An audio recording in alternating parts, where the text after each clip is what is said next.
സച്ചു എവിടെ പോണോ? എറണാകുളം നമുക്ക് ഇടപ്പള്ളി ആക്കിയാലോ? ഇടപ്പള്ളി വഴി എറണാകുളത്ത് പോയാലോ? കുഴപ്പമില്ലല്ലോ. അവിടെ പോയിട്ട് കാണാം സിനിമയാണോ എന്താണെന്നുള്ളത്.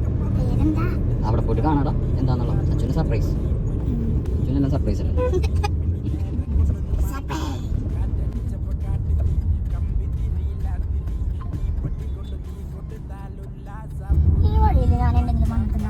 ബൈക്കിലൂടെ